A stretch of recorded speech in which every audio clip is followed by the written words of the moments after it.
And we are recording. Welcome back to the channel, everybody. Today I've got a fantastic guest with me today, Matt Hill. Matt, how are you? Very good, thanks, Gavin. Good to be here. I see you've got your Christmas decorations down already. I've been de-Christmasing my house today, but haven't got as far as the tree and everything yet. So we've got the blank corner behind us. We've got the screened corner. So they are still up. I haven't taken them down yet. Oh, they are, fair enough, yes. It's always bonus to have like that little bit of area in the corner where you can go completely neutral, taking your passport photos and that kind of thing. That's it, clean. So my guest today, Matt Hill, is I'm going to call him a master in the art of Systema. And for those who don't know about it, I'm going to let him do the explaining of the whole thing to you. And this is a slightly different type of guest to the guys that I normally have, and you'll see why. So usually, I get a lot of friends on and people I've worked with, people I know from the intelligence community. Today, we've got Matt, and so the martial arts system is a lot more than a martial art, and we'll go into that a little bit deeper. But more importantly, its roots are deep within the history of the intelligence world. So, Matt, I'm going to hand it over to you to let us know a little bit more about the origins of Systema and the ties. Great. As you can imagine, I'm a little bit uncomfortable with the title of master. I always look over my shoulder when someone says that. So, Systema, I came across it in 2003 first. I was still in the army then.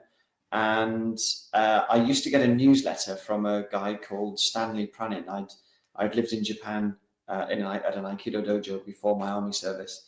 And I met him there, and he used to send out a newsletter. And he sent one out about this martial art that he'd stumbled across called Systema. I'd never heard of it. Most of the world had never heard of it. Most of the world still hasn't heard of it, and that's not because it comes from the intelligence services. It's in respect to most martial arts, it's pretty modern. Modern in the current consciousness, but old in terms of its origins. So I looked at it and I thought, okay, there's something that interests me here. There were pictures and videos of guys in combats. That bit didn't particularly interest me because obviously I was working in the army then, and anyone running around in combats outside the army, you kind of dismissed a little bit. And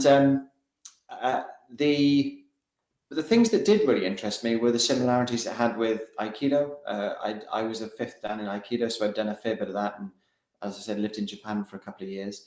And I knew I'd loved Aikido, but I knew for me there were some holes and gaps, and it looked like Systema kind of filled those. And there was also a lot of the Systema work was done in the outdoors. So most martial arts are done in a ring or in a dojo, which is kind of a safe, like kind of de-risked environment place for practical reasons. It's not so easy weather-wise, especially in the UK, to do a lot of work outside or in environments. But there was a lot there that interested me, and so I managed to get a bit of leave to go, and also the descriptions of Stan Pranin's description of going to see Vladimir. He said he went to see him in Toronto, and I knew Stan, so I kind of knew I could trust his words. And he said he'd been stunned really by the level of skill that Vladimir had, and also by the level of skill that those in his class had. So clearly it was something that could be taught. It wasn't just occasionally you get just very good people, but there's nothing really that they can pass on. But the guys in the class were good as well. And then more importantly, he said when the class finished, he made a special trip from America to go to see Vladimir in Canada. And he said Vladimir invited him to the house for, to have a meal with the family, and they were talking. And he said what really struck him was the humility and the humanity in Vladimir. Just how he came across, and how his kind of family orientation, his humbleness when speaking about himself, his military service, and Systema. So like all of that together really kind of caught my attention.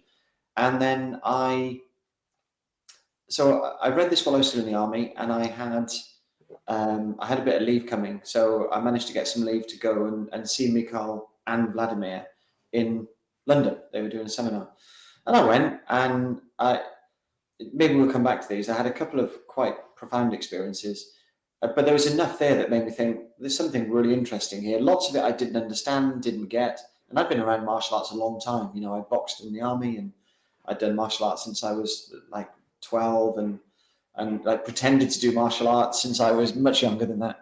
And, but there was enough there to kind of interest me, and I didn't go back to it really, although I picked up a couple of videos, and I picked up enough that when I left the army a couple of years later and started teaching again, my teaching of Aikido had already changed, influenced by Systema, and that's one of the quite unique things about it. It's not a technique-based martial art. You internalize things, and then just the way you do things changes, the way you do anything changes.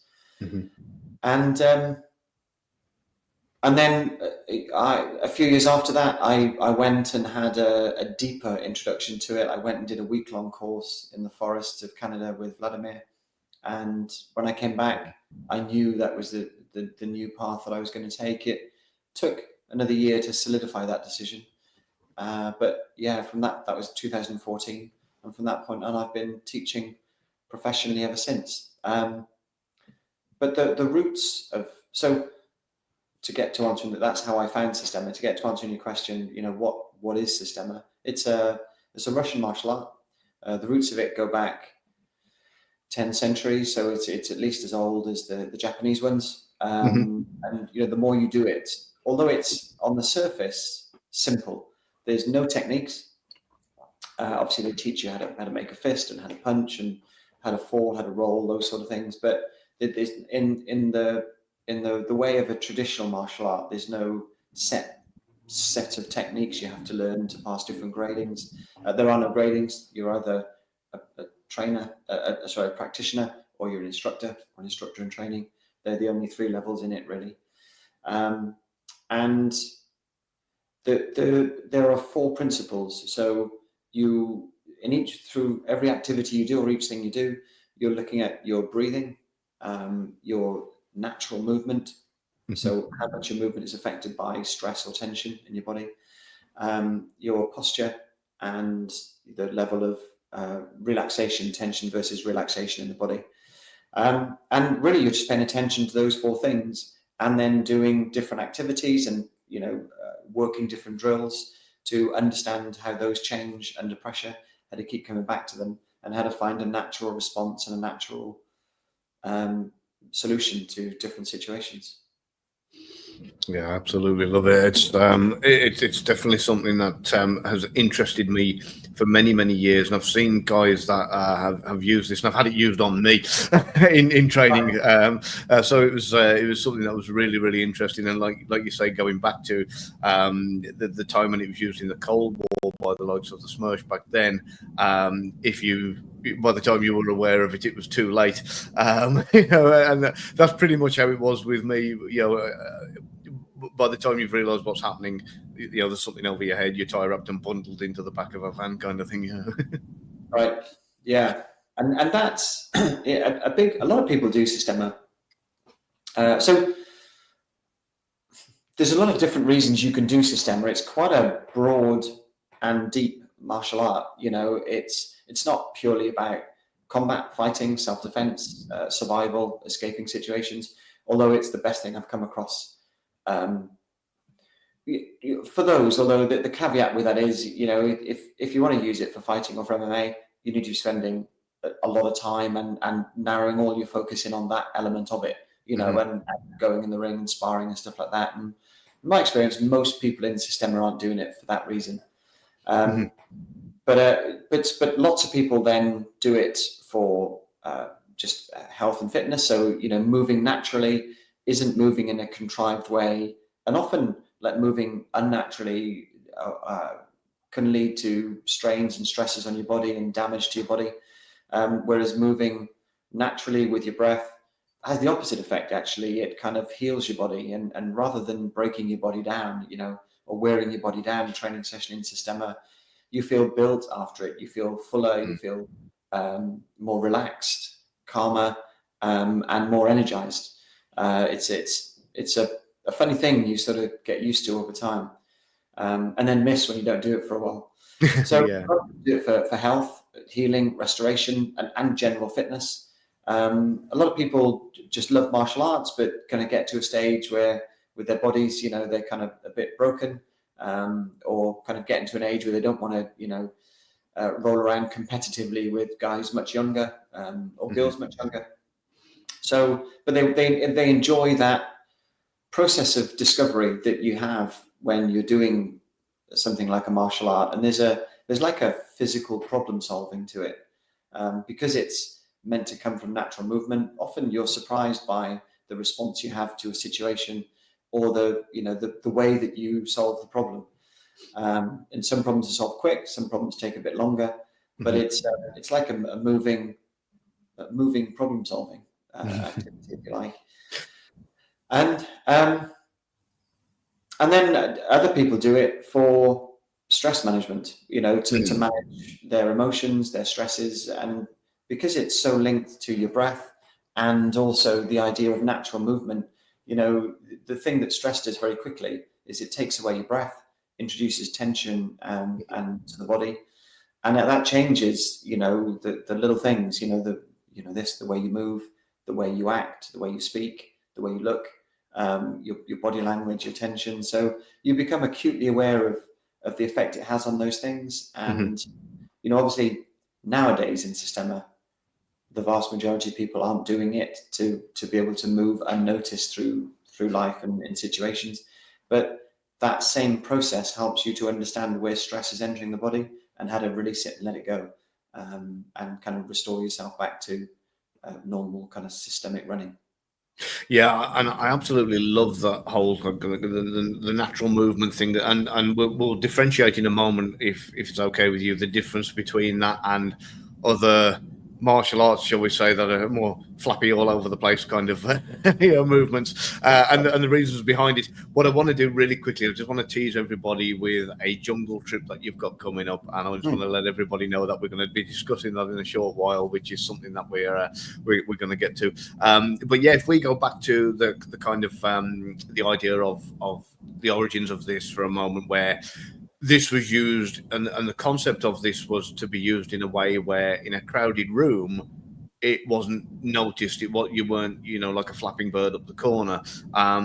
Whereas other martial arts are more along the lines of realizing you lose your fine motor skills and kind of unable of that. So what are the major key differences between Systema and other similar types of I'll say martial arts, because I'm going to it's a broad category.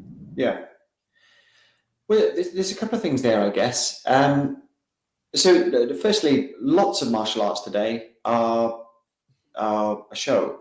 That's not to say they're not effective, but that people come to watch it and they pay to come and watch it, and they want to see a show, so they want to see things happening. So there's a balance between, and so hence there's rules around things. So there's a balance between getting a job done and winning a competition, and also the crowd getting their money's worth and seeing a show. That is tied up in the rules, the things you're allowed to do, and kind of how the whole thing is staged and set up. So there's that element that's different with Systema. It's not a sport, it's not a show. So the aim of it is to get in, get out, and kind of not be seen. No one knew you were there, kind of thing. Just like the army, the soldier wants to be seen. The last thing a soldier wants to be is to be seen. If you can get the job done and get out, and no one knew you were there, that's the best result. And so where Systema came from was, a lot of people think it came from Russian special forces, the Spetznaz. But that there may have been a little bit of crossover, I don't know, and there may have been some guys that came out of the Spetznaz that had some training in this. A lot of guys have jumped on the bandwagon of it because Systema is the known name of the Russian martial arts, Sambo aside. So a lot of people kind of usher other things in under that umbrella. But really, where it came from is, you mentioned the word earlier, the SMERSH, which is a Russian acronym for spy catchers or spy killers. So that the counter surveillance guys of the Russian army, the spy catchers, the guys that went out in the Cold War to try and hunt down Nazis and other people around Europe, around the world. And obviously the key thing for those guys is, especially when you think about the guys they're coming up against, is to be able to enter a room, sit on a bus and sit on a train, walk down the street, and no one notices anything out of the ordinary.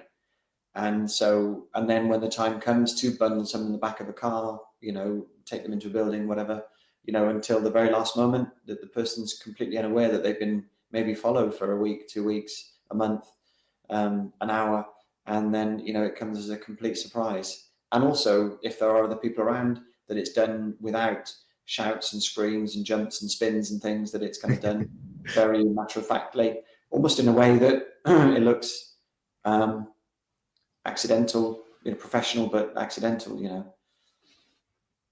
Yeah, almost like you're folding like the clothesline away, or put it away in the boot. So because you were 2 para, is that right? That's right. Yeah. Yeah. So you're up at Merville Barracks, would it be? So I was when I first came out of Sandhurst, I was at Browning Barracks in Aldershot, and I was there for the move to Colchester.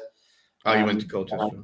I did about a year at Browning Barracks, and then a year at Colchester, and then I went to Catterick to a training depot, and went to Northern Ireland first. I spent some time there, and then I went to the jungle, which is where the jungle thing ties in.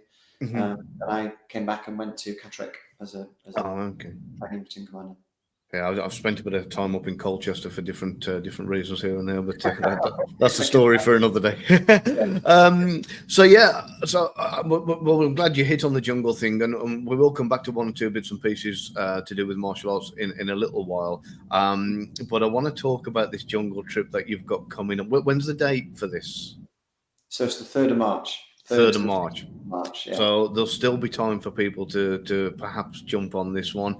Now you're doing now you're not doing this annually at the moment, are you?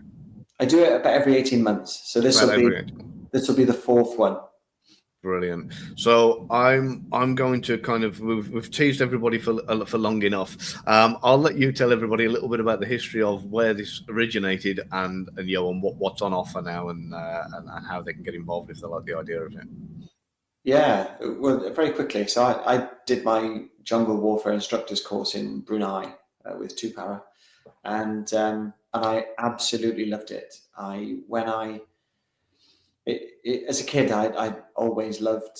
I loved, Robin Hood. I loved King Arthur and those sort of things. I was a little kid that ran around pretending to be those guys, and I loved Tarzan and the other cartoons, the films.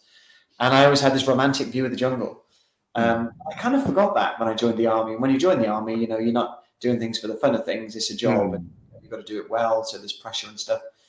But I can distinctly remember getting to Brunei, and it's all 100 miles an hour when you first arrive. And then I remember the first helicopter trip in and flying low over the canopy of the jungle, and just being dumbstruck by just the expanse, the sight, the heat coming up, the smoke coming up, the birds circling, and thinking, wow, I'm actually going into the jungle. And then then you go in, and things are 100 miles an hour again.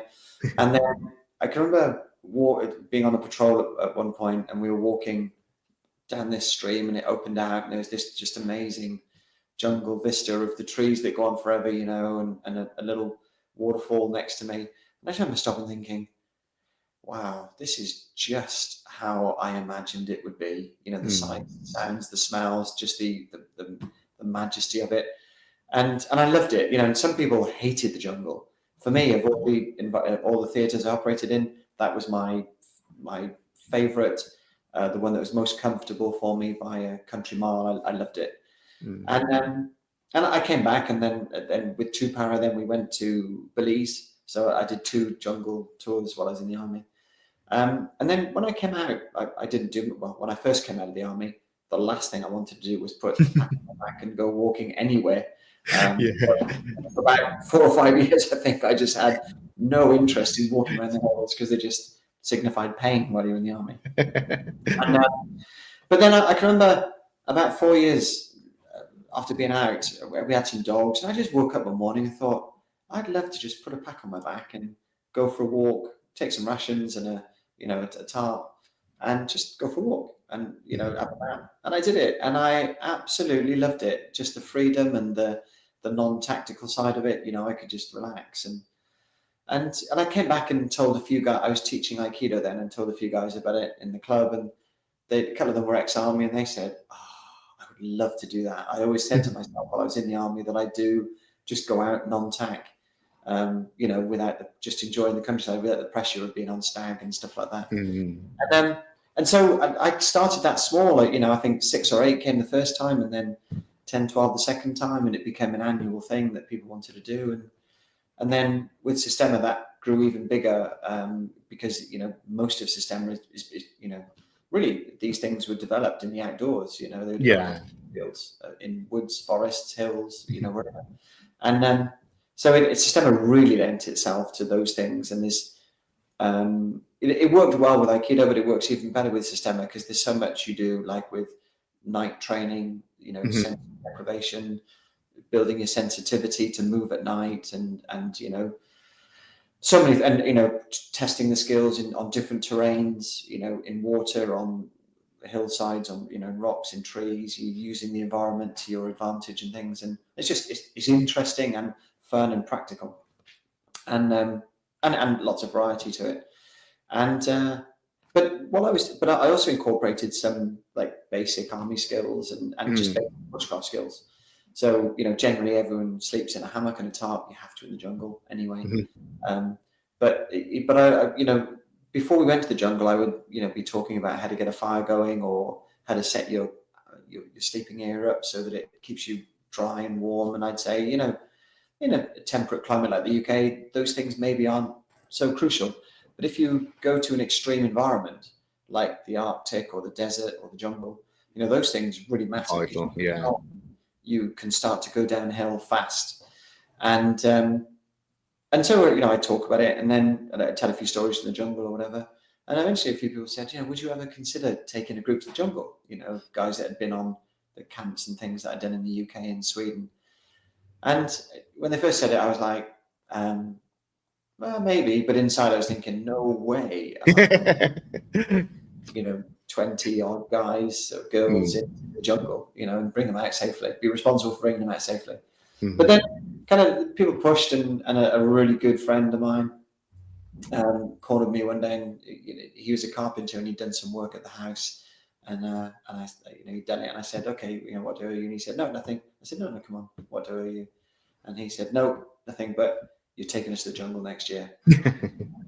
Okay, I'll look into it. And I looked into it, and bizarrely, I couldn't find anywhere that did what I wanted to do, which was to go in and just carry all your food, carry all your kit, go in with a couple of local guides, and just walk through the jungle, on like a long patrol. And then and I still haven't been able to find anyone that does that really. There's lots of places that will do a jungle tour, but it'll be they carry all your kit, they carry a big tent with them. Like the old Victorian things, carrying crates of champagne and a grandfather clock. Yeah. And, or they'll base you in a jungle hut, and like a preset thing. So in the end, I found a company that facilitated me, that they handled all the travel, which was a headache I didn't want, and in-country people, and they put me in touch with some guides, and I spoke to them, and we eventually got one off the ground in Borneo, and did it, and it went amazingly well. Well, initially I was just going to take 8 people, like a small second strength thing. And quickly that word of mouth, that went to 12. And then and it was all, I said, right, that's it. And then one dropped out. And so, I'd kept it quite close circle at this point. And then I thought, well, it'd be good to have a round number of 12. So I put out an email to my list, which was fairly small then, I think. And I just said, look, this wasn't a thing.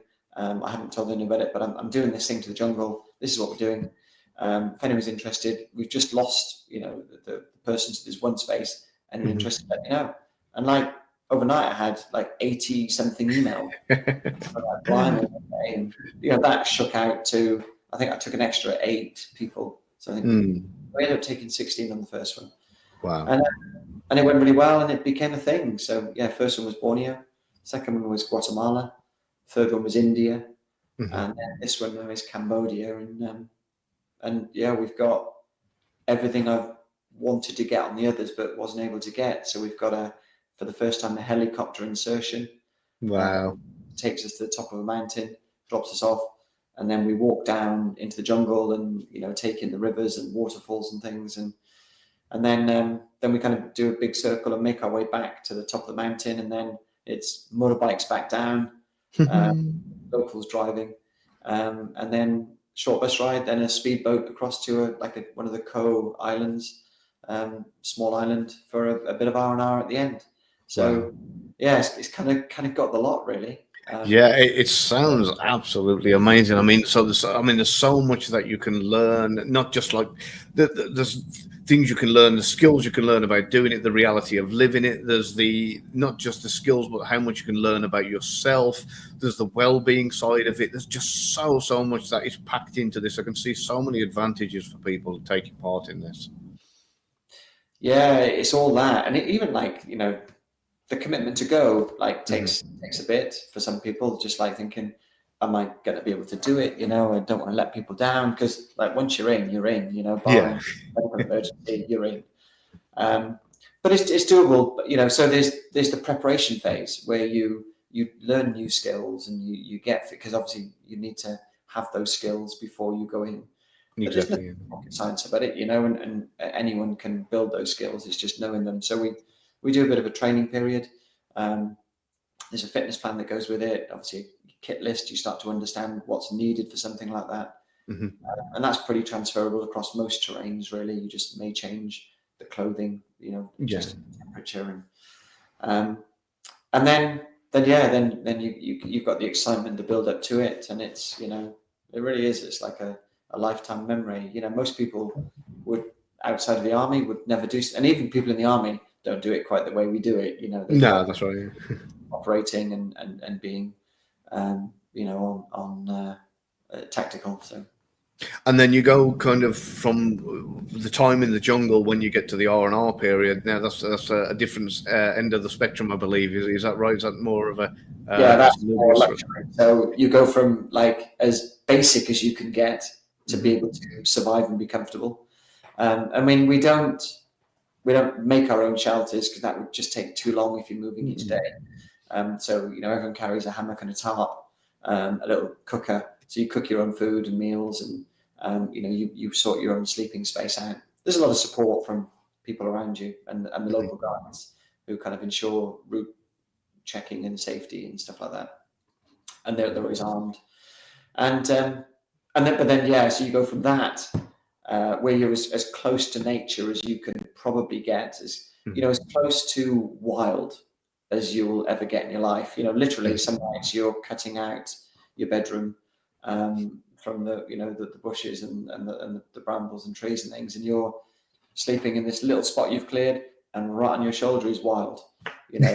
Probably no people have ever been there, because the places I go, one of the stipulations I always have is that I don't want it to be like a regular route or a place that they take other people or tours or anything like that. I don't want any sign that people have ever been there before, apart from maybe local community. So we'll start at a local community or like a little village, and then we'll move out from there. So it's safe in that we're not too far from a local village, but it's not a known track or tourist track. We follow animal tracks, and I want people to have the feeling that they could step off the track and just think, maybe no human being has ever stood in this spot before and looked on this view. I want them to have that feeling of wild. So yeah, that in itself is absolutely amazing, because if somebody just feels like they're just following a path that a million other people have followed, it's not quite the same as going into virgin territory where you go, wow, look, I might be the first person to have ever, like you say, stood in this spot, or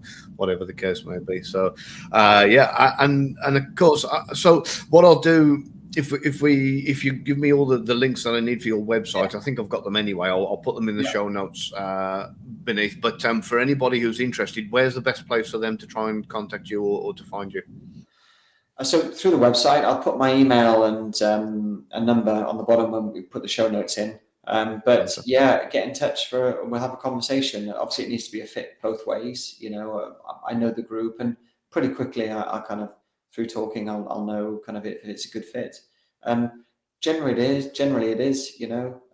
It's mostly an attitude thing. As long as you're prepared properly and well, it's more an attitude thing than you don't have to be a soldier level of fitness or experience to be able to do this.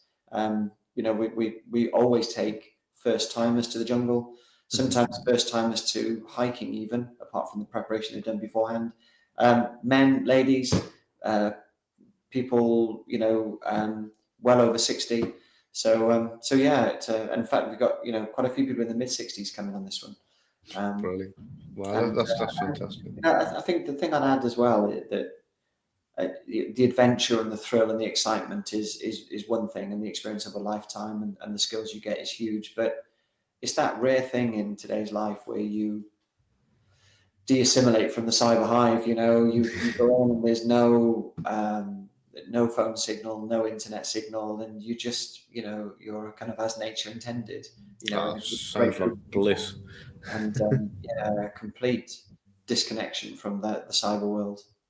Oh, that really does sound like heaven. So there you go, everybody. I mean, literally, if anybody has been wanting an excuse or a reason to push yourself outside of your comfort zone a little and do something a little bit challenging with all the benefits that it's got, and there are so many, please get in touch with Matt, because this is something that I'll be watching people signing up for this, probably being extremely envious if I'm honest. I might even join you either at the last minute. If not, then it's going to be a definite one for the next one.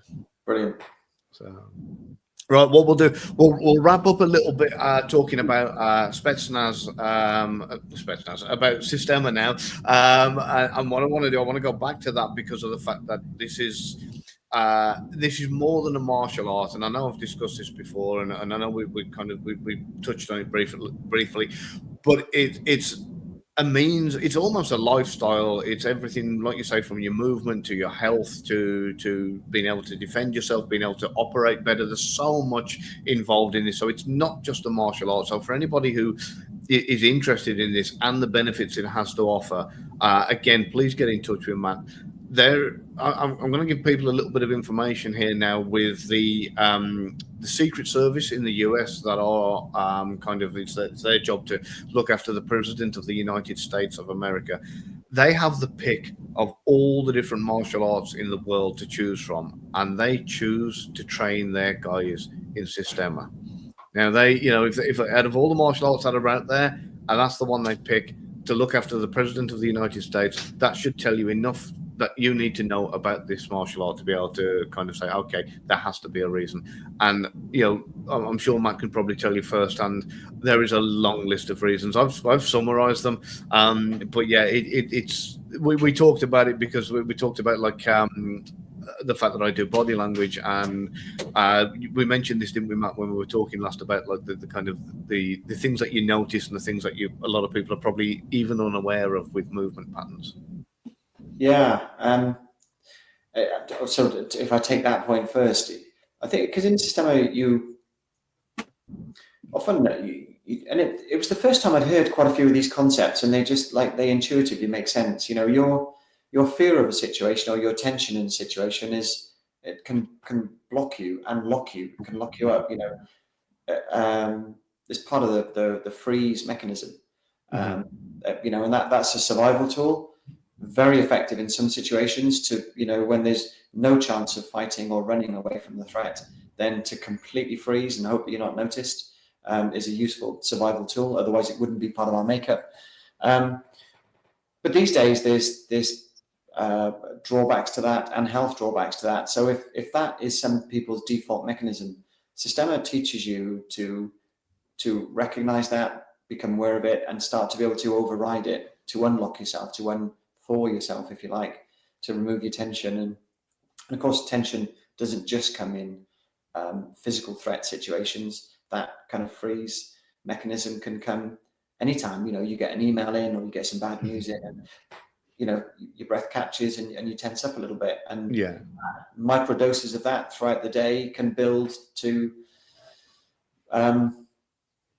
have consequences, sometimes chronic and serious consequences. Most people are living with a very unnatural and an unhealthy level of tension, in the mind and the psyche. And Systema teaches you to unlock that, and that's very valuable. In fact, it's probably the management of your state at a professional level, or even any level. If you think of sports, like sprinting, boxing, fighting, whatever, your ability to not be too tense, to be able to relax yourself but stay optimal, is probably, it's the differentiator between, that top 1, 2, 3% of people. Yeah. So, there's a butterfly coming in somehow. How about that? And so, so what Systema does is it teaches you to start to recognize when the natural flow of your response and your movement is becoming hampered or hindered by tension or breath holding. So when you first start Systema, all you'll hear for the first months, maybe even years, is breathe. So, exhale, because people try to do something, and as soon as someone concentrates or starts to think their way through a problem, they hold their breath. If they get shocked or surprised, they hold their breath. If they're a bit fearful, they hold their breath and tense. So you start to see that a lot, and you see it in yourself, and you begin to clear that through from your system. And in the beginning, you just notice more and more how tense you are and how much you hold your breath. And then little by little, it starts to happen less and less. And only then can you achieve, natural movement through relaxation. And then, of course, when you can see it in yourself, and you'll know this, and people that understand this in terms of body language, you start to be able to see it in other people. Until you can see it in yourself, you can't really see it in other people. But when you do see it in yourself, you start to see it everywhere. You see people that are caught by stress, tension, and as a teacher, then I'm obviously pointing it out and helping people. Relax your shoulders, move your feet, relax your legs, straighten your posture, because those kind of negative emotions like stress, anger, fear, guilt, shame, all those kind of crumple you a little bit. They kind of crumple your posture. Think of any archetypal position of like fear, need, avarice, anger. They all kind of crumple the body and kind of pull it in. Like the tension kind of pulls you in, and so being able to let that go, drop it out, straighten your posture. And, you think like the archetypal image of this is angels who are always kind of straight and good posture, and demons who are always kind of bent and crooked and kind of back around them. So, you just start to notice those things in yourself, and you see them in other people, and then you just start to see the difference it makes in your ability to endure, to keep going, to prevail, to survive, and to just feel better, to feel lighter, to feel healthier, to feel cleaner, to feel less weighed down by those kind of heavy emotions. Yeah, I can believe that, and I will put my hands up to say that I'm guilty of it myself, even though I'm aware of it. And this is the reason that I'm actually, and I'm letting everybody know now publicly, I'm actually starting maths classes soon. I think it's next week or the week after that. I'm going over to have a little look. And the reason being is, in the world of intelligence, we were all taught certain things. We were taught like ICBM, which is instant calm breath method, not intercontinental ballistic missile. So we were taught stuff like that. We were taught meditation. We were taught hand-to-hand combat. We were taught a lot of these things, but we were taught them as individual areas of this is how you do this, this is how you do that. And Systema is more holistic, and I know for myself, even though I'm aware of all these different methods for doing different things, different breathing methods, and so on and so forth. Not so long back, I had to go down to Sennybridge, the military training ground in Wales, and the whole. It wasn't that long ago. When we had that really bad storm, I forgot what the storm was called. And sorry, Was it recently? Yeah, that's it. It was, yeah, it was, yes, Storm Bert. So I had to go down there, and Storm Bert, the rivers were flooded, there was fords, there was areas that were just trees, closed roads, whatever else. And I remember driving down this Welsh country lane. It was absolutely awful. And I got to the bottom, and there's a river that's just burst its banks, and it is in flood. And the worst of it was, the road kind of went under the river and around the bend, and you couldn't see around the bend to see how far this had gone for. So I thought, I've got to drive into that, not knowing if this van that I'm in, which was brand new, by the way, it was like 4 days old and done 300 miles. And I'm not knowing whether this van is going to start floating and washing away down the river, or whether I'm going to be able to get out the other side, whether it's going to stall halfway through or anything else. I was like, oh, I really don't need this. And I thought, I'm going to record this on the phone, just so if anyone asks what happens, I'm going to be able to play it back and say, this is where it all went wrong. So live streamed it. At least they could have tracked you down then. Yeah, that's it. Yeah. So yeah, I hit the record button, and I put it into gear, and I drove so far through, and I got to the point where I'm in. It wasn't quite up over the bonnet of the vehicle, or the hood, as the Americans call it, but and I was still driving through, and I got so far through. I'm now past the point of no return. Yeah. And I'm that deep in this water, and I still can't see around the other side. But I'm slowing down, and I thought, you know what, I'm just going to have to go for it. And I changed the gear, and I just went, and I went through. Luckily enough, it started to then, when I got around the bend, started to thin out, and I got out the other side, and I went, and I could hear it on the video when I played it back. I'd pretty much held my breath the entire time. And that goes into like what we were saying there about when people get into high stress situations, they're kind of I'll send you the video later. And yeah, luckily enough, I managed to make it to the training ground and do what I had to do, and get all the way home again. So, and it was only a little car derived van as well. We're not talking like a big panel van here. It was just a little car derived Peugeot van. So yeah, I'm hoping as of next week or the week after, whenever it is, that when I come over, that'll be the first lesson with me to kind of start helping me to, put all this together. A lot of the training I've had, I think, is going to really be benefited by what you've also got to teach. Without a doubt, you'll be able to build on the solid work that you've done so far, but it's like anything, like Systema 2. If you can learn it and embody it, but if you're not practicing it on a regular basis, you get skill fade, don't you? And kind of you can lapse back in. Human beings, like, inherently, we're generally lazy, and so by going to a class and having like an hour and a half of focused work on it, then you continue to build and maintain that skill. But skill fade's a thing, isn't it? In the army, for sure. That's why you have to regularly go back and revisit things. Even though you're still a professional soldier, you have to keep on top of things to keep the skill current level, or dare I say, improving, evolving. So. Oh yeah, without doubt, yeah. That's something I know too much about, unfortunately. So yeah, I'm gonna end it there.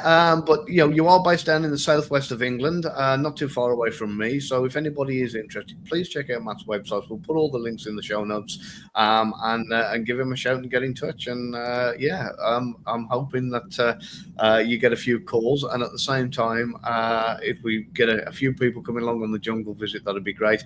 I might be one of them. It might be the next one. Oh, hey, Matthew, Gavin, thank you. A pleasure, and I hope everyone's enjoyed this. It's been a real joy to do it. Thank you. Thank you.